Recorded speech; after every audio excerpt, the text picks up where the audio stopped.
Global Typhoon, Chairman TV. Weather update. Helping homeless people. Please subscribe.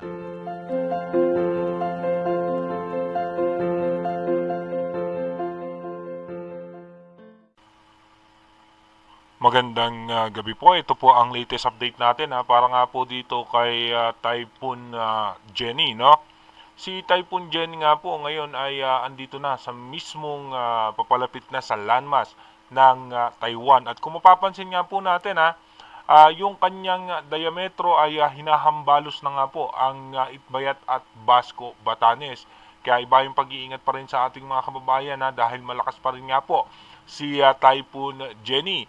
Kanina nga pong alas 3, ito po umakyat sa Category 4 at ngayon nga pong 6:30 p.m. ng gabi, ito po ay nag-downgrade into Category 3. At posible nga po, ito po ang forecast track ng European Center. Ito po ay posibleng dadaan sa coastal water ng Lanyu, Taiwan.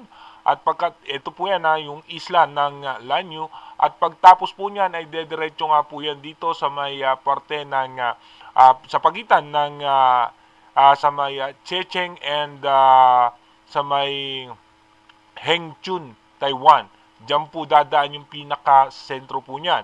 At yung extension ng kanyang kaulapan at yung kanyang diametro ay humahambalos po yan halos sa buong extreme northern Luzon. At inaabot po niyan ang parte ng northern Luzon, kaya asahan natin may mga biglang pagbuhos ng pagulan at pabugso-bugso ng hangin dito nga sa may parte ng Ilocos region, dito po sa Cagayan, sa may parte ng Cataran, Solona, Iligan, Santiago, Baguio. Asahan nga po natin meron tayo dyan mga pagbugso ng hangin at ng ulan. At ito naman po yung latest update natin sa minomonitor natin low pressure area na nasa labas nga ng Philippine Area of Responsibility. Ayon po sa Advanced Weather Forecast Prediction ng European Center, bahagyang bumaba yung posibleng direksyon nito at posibleng nga po pumasok ito sa may parte ng eastern section ng Isabela at tatawid nga ito posible dito naman sa western section ng ating bansa sa may parte ng Ilocos region. At iba yung pag-ingat sa ating mga kababayan ito nga pong posibleng kasunod ni Bagyong Jenny ay posibleng malakas din po. At sa ngayon nga po, asahan natin na makakaranas po ng mga pag-ulan, lalong-lalo na nga po dito sa may Batanes, Babuyan Island, Mainland, Cagayan, Apayao, Ilocos Norte, at natitirang bahagi ng Cagayan Valley, Cordillera. Asahan din naman po natin, meron tayong mga biglaan pagbuhos ng pag-ulan dyan. Yung southwest monsoon at yung extension pa ng kaulapan ni Typhoon Jenny ay apektado naman yan ang Metro Manila, Central Luzon, Calabarzon, Mimaropa at natitirang bahagi ng ating bansa. Dumako na nga po tayo sa ating advanced weather forecast. Dito po sa ating advanced weather forecast, mapapansin nga po natin by October 5, no? Ito nga po ay posibleng dumaan na mismo dito nga po sa may parte ng Taiwan at apektado pa rin po yung western section ng ating bansa. By October 6, ito po ay posibleng lumabas na ng Philippine Area of Responsibility at habang ito naman po yung panibagong sama ng panahon.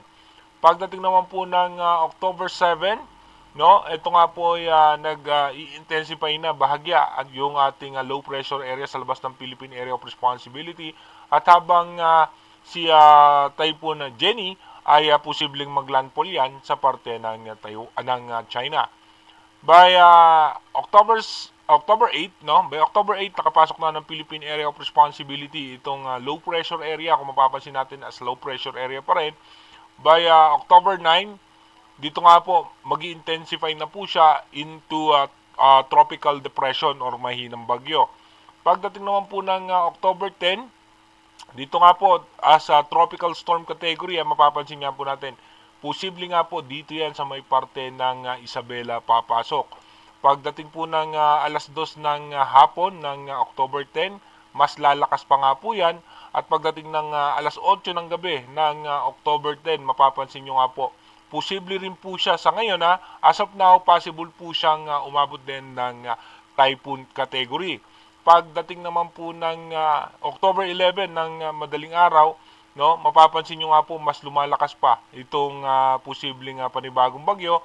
At pagdating naman po ng alas 8 ng umaga, dito nga po ang posibleng pasok niya nasa may parte ng Isabela. At ito nga po, may panibagong bagyo sa labas ng Philippine Area of Responsibility. Pero as of now, posibleng ang umangat yan pero posible pa rin pong magbago yan dahil malayo pa nga yung advanced prediction ng European Center. Pagdating naman ng alas 2 ng hapon ng October 11, dito nga po, posibleng magkaroon na ng landfall scenario yan. Again, inuulit po natin, yung nakikita po natin dito sa ating monitor, it is advanced prediction lamang po yan ng European Center. Dahil nga mahaba po yung ating range ng advanced forecast, malaki pa po ang posibilidad na magbago po lahat ng nakikita natin sa ating monitor. Dahil meron pa nga po yung pagbugso ng northeast monsoon o yung amihan at yung ating cold front, mapapansin nyo nga po yan, ay nakaka-apekto yan dito sa may parte ng Taiwan. Dahil nga po kung sila'y magsasalubong, malaki po ang tsansa na hindi masyadong lalakas itong posibleng panibagong bagyo. Again, inuulit ko, ang ating advanced weather forecast is possible scenario pa lamang po yan. Malaki pa rin po ang posibilidad na magbago yan. Kaya manatili tayong tumutok sa ating advanced weather forecast para malaman natin yung mga posibleng sama ng panahon na makakaapekto sa ating bansa. Kaya mag-ingat po ng mas maghanda po ng mas maaga yung ating mga kababayan dyan sa parte ng Luzon. Kung sakali nga po na ito pong senaryo na to ay magtutuloy-tuloy, ay posible po ito makapaminsala ng ating mga lugar. Mag-iingat po tayo palagi. God bless po sa ating